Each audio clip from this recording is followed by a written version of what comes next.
Good afternoon. My name is Todd Nicholson, and this is Financial Management, EDN 816, Module 5, Healthcare Financing. So today we're going to kind of talk about healthcare financing in the current market. What are some of the trends, and what are some of the challenges, and how can they do a better job? And I'll use most of that as a background in my presentation so we at least have a common understanding of where this presentation is coming from and what makes this presentation pertinent to today's society. So this is my agenda. I'll start with an overview. Then we'll talk about the types of healthcare financing, and then we'll talk about two options, financing through bonds or improving financing through lease financing. We'll talk about some research and some opinions. I'll give a summary, and then we'll talk about the references. So what are the challenges in healthcare? Well, some of the challenges are that they come from different starting points for their healthcare financing. For instance, the United States military does what they call a program objective memorandum or a POM process. So if I wanted to spend money in 2019, I had to put it into the Army budget for healthcare in 2014. It's a 5-year cycle. Now there are ways to do emergency fundings, but usually it's very difficult. The declining market, so there's less income, there's increased expenses. Financial, there's cost is increasing while your revenue is decreasing. As you can see, it's kind of tied to the declining market. Trust, you build trust, you can lose trust, or you can fracture trust that can be rebuilt. The problem is when you lose trust, it's very hard to overcome. Cost, payment to the provider, payment for the provider, and then capital leasing programs or purchases, build new, buy existing, or lease. And those are some of the challenges with healthcare today. So the ability for healthcare to operate through revenue, cash flow payments, capital purchasing, insurance payments, and federal dollars needed to finance a healthcare organization.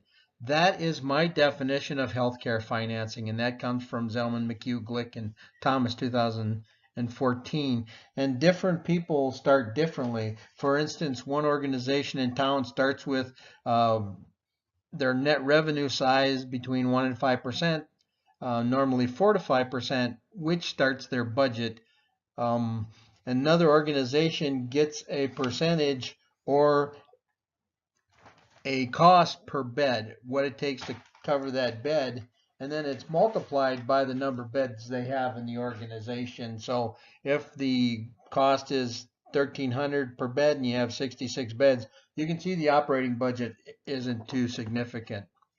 But what we'll talk about is some options like bonds and lease financing that will help to stem the tide with this. So healthcare is required assets which are made up of debt plus equity. So debt financing was where bond comes in. Debt financing is where we take a bond and we have a long-term contract. Indentured, which are kind of the conditions or the terms of the bond. A covenant, which is kind of protection, is a protection bond for the bondholder in case there's a default. And then debenture, which is an unsecured bond. But there's multiple other types of bond. There's zero coupon, which means there's no interest payment. There's callable, which is prior to maturation, which means that the holder of the bond can call that bond to be paid prior to the maturation date, which is usually somewhere between 5 and 10 years. There's also tax exempt, where there is a tax-free interest payment on bond. This is one form of healthcare financing through debt. Debt is not ideal. However, a lot of organizations go into debt with bonds and other things like loans where they can buy or purchase new equipment or set up a new healthcare facility depending on the age of their own.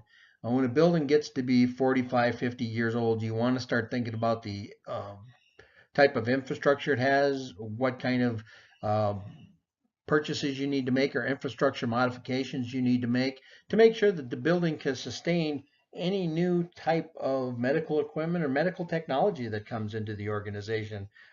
Plus, in California, where they have a lot of earthquakes, laws have been passed where they have to take and retrofit the buildings so they're seismically stronger. And that also creates some dilemma. Do we go ahead and do this, or do we go ahead and build new? The other type is lease financing. So usually a lease finance is a cooperative agreement between two people. And decrease delays through bureaucracy. Like bureaucracy can hold everything up, especially if you need to have permits to purchase land to put the building on. Or then technology. You're trying to avoid the obsolete equipment. So lease financing is a good way to go. Now, another one that I found very interesting is real estate investment trust or right. So what this does is it strengthens the financial portfolio of the healthcare organization by allowing the right to purchase them, and they get money, and then the right owns the organization. And this is important as health insurance becomes more available, or more people have the ability to purchase healthcare on the open market. Also, we have to talk about the aging population.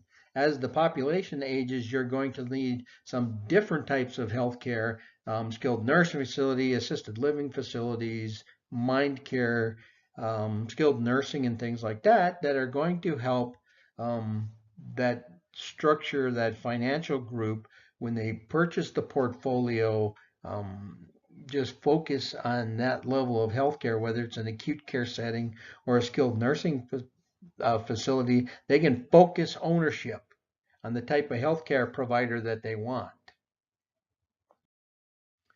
So some of the opinions that have been supported by resources, lease financing is a sound investment because right now 20 to 25% of all healthcare equipment and or office buildings are leased.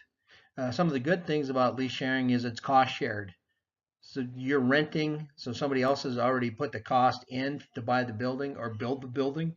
They also have an interest share. The lessor has to make sure that he's using giving the equipment in good stead, while the lessee has to make sure that the equipment is being used properly and then avoid any damage to it. And there's some shared costs there. And then the bond also is a very good investment in this piece. But let's talk about the right. Trusts are betting on a more focused healthcare trust model. As the population gets older and more people get insurance, this is a good way to go. Let healthcare focus on healthcare and let somebody else worry about buildings and land. It purchases the strength of the healthcare future, again, by focused on the healthcare type. But it must remain focused. It has to avoid purchasing multi types of healthcare and trying to put them into the conglomeration. If they're going to go skilled nursing or skilled nursing that goes along with assisted living, that's one thing, but you can't go skilled nursing, assisted living, and acute care because then you spread yourself thin across the market. So today we've talked about healthcare financing, organization, finance, operations, bond, and leasing, and then I've provided some opinions and research. Thank you. This concludes my brief. These are my references. We talked about these throughout the briefing, but these are my references in case you would like to take a look and investigate for yourself how these play out into the healthcare market. Thank you. That concludes my briefing.